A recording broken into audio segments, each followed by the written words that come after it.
శ్రీమాత్రే నమః. అందరికీ నమస్కారం. సత్యవ్రతుడిగా మారిన ఉతధ్యుడు ఎప్పుడూ ఎవరికి అపకారము చేసేవాడు కాదు. ఎప్పుడూ అసత్యమాడువాడు కాదు. తన ఆశ్రమమునందే ఉండేవాడు. తన మనస్సులో ఎప్పుడూ ఒకటే ఆలోచించేవాడు. శరీరము ఎప్పుడు అంతమగునో, నేను ఈ అడవిలో చాలా కష్టములతో జీవించుచున్నాను. మూర్ఖుని జీవితమునకు ఎప్పుడూ విలువ ఉండదు. ఎప్పుడో ఒకప్పుడు మరణించవలసినదే కదా. ఇక ఆలస్యం ఎందుకు? దైవమే నన్ను మూర్ఖునిగా చేసినది. దీనికి ఎవ్వరూ కారణము కాదు. ఉత్తమ బ్రాహ్మణ కులమునందు పుట్టి కూడా నేనిప్పుడు ఎందుకు పనికిరాని వాడినైతిని. గొడ్రాలైన అందమైన అమ్మాయిగా, పండ్లు లేని వృక్షమైనా, పాలివ్వలేని గోవు అయినా కూడా ఎలా వ్యర్థముగా ఉండునో నేనును అలాగే వ్యర్థముగా పడి ఉన్నాను. నా కర్మయే దీనికి కారణమగును. పూర్వజన్మలో నేనేదీను ఒక్క మంచి పనైనా చెయ్యలేదేమో, ఒక పుస్తకమునైనా వ్రాసి శ్రేష్ఠుడైన బ్రాహ్మణునకు దానమివ్వలేదేమో, ఎవరికి ఉత్తమ విద్యను చెప్పలేదేమో. అట్టి కర్మ ప్రభావము వలనే నేనిలా మూర్ఖ బ్రాహ్మణుడిగా జన్మించి తినేమో. తపమాచరించు విధానము కూడా నాకు తెలియదు కదా. నేనెట్టి శ్రేష్టమైన సాధన చేయలేను. నా మనస్సునందు ఈ ఆలోచన కూడా వ్యర్థమే. నేను చాలా దురదృష్టవంతుడను అని ఇట్లు ఆ బ్రాహ్మణుడైన ఉతధ్యుడు మనస్సునందు రాత్రింబగళ్ళు ఆలోచన తిరుగుచూ ఉండెను. గంగా తీరమున పవిత్ర స్థలమునందు ఒక చిన్న ఆశ్రమం అతనిది. అందులో ఆయన కాలము గడుపుచుండెను. అలా 14 సంవత్సరములు గడిచిపోయాను. ఒకానొక సమయములో ఒక మహామూర్ఖుడు అడవి మనిషి వేటగాడు వేటాడుచూ అక్కడికి వచ్చెను. అతని చేతిలో బాణములుండెను. ఆ భయంకర వనములో వేటాడు సమయమున అతడు యమధర్మరాజులా కనిపించెను. అతడికి చాలా కోపం ఎక్కువ. వేటాడుటలో అతడు నిపుణుడు.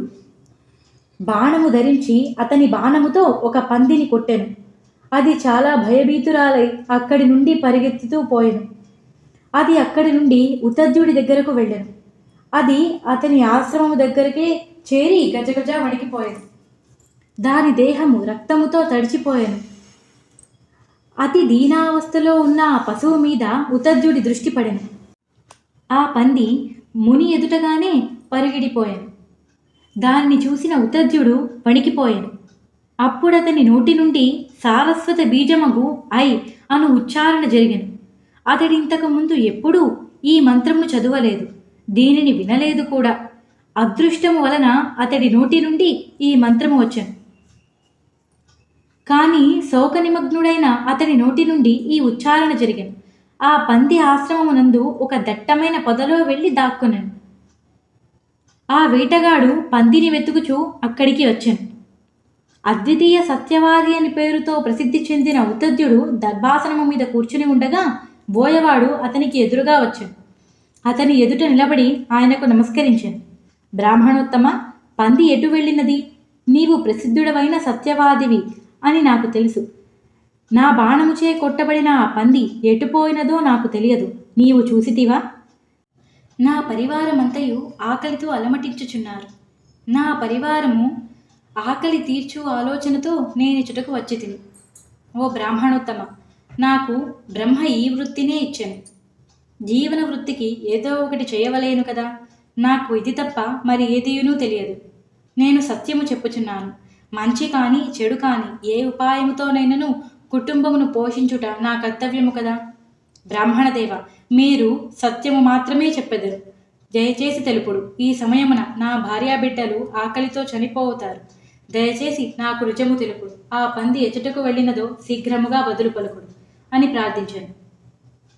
ఇట్లు అడుగగా ఆ మహానుభావుడైన ఉతధ్యుడి మనసులో రకరకమైన ఆలోచనలు తిరుగుచుండెను. ఇప్పుడు నేను ఏమి చెప్పవలేను? చూడలేదని చెప్పినచో అది అసత్యమగును కదా. లేక చూచి తిని అని చెప్పినచో ఇతడు ఆ పందిని చంపివేయును కదా. ఇప్పుడు నేను ఏమి చేయవలేను అను ఈ ధర్మ సందేహములతో ఉతధ్యుడు ఆలోచనలో పడిపోయాడు. కానీ ఏ నిర్ణయమునకు రాలేకపోయాను. ఉతధ్యుడు బాణము తగిలిన పందిని చూసి అప్రయత్నముగానే ఐ అని అనెను. ఆ ఐ అనున్నది భగవతి యొక్క వాగ్బీజ మంత్రము. అందువలన దాన్ని విని అమ్మవారు ప్రసన్నురాలయ్యను. ఆ దేవి ఉతధ్యునకు అమోఘమైన విద్యలను ప్రసాదించెను. భగవతి యొక్క వాగ్బీజ మంత్రము చదువుట వలన మునికి సకల విద్యలు వచ్చేవి. ప్రాచీన కాలమున వాల్మీకి మహావిద్వాంసుడైనట్లు ఉతద్యముని ఒక గొప్ప కవి అయ్యను. సత్యమునే చెప్పవలెను అన్న ఆయన ఆలోచనను ఇలా నెరవేరను. అప్పుడు ఎదుటగా బాణము ధరించి ఉన్న ఆ వేటగాడితో ఉతద్యుడు ఇలా పలికెను. ఉతద్యుడు ఆ వేటగాడితో ఏం చెప్పారు? ఆ వేటగాడికి ఎలా బదులిచ్చాడు? ఆ పందిని కాపాడా లేక ఆ పందిని వేటగాడి చేతికి బలైపోయిందా? ఇది తెలుసుకోవడం కోసం నెక్స్ట్ పార్ట్ వినండి. మీలాగా ఈ దేవి భాగవత కథలు మరికొంతమందికి చేరడం కోసం విన్నవారు ఛానల్ని లైక్ చేయండి, కొత్త వారైతే సబ్స్క్రైబ్ చేసుకోండి, పక్కనే ఉన్న బెల్ సింబల్ని ఆన్ చేసుకోవడం మర్చిపోకండి.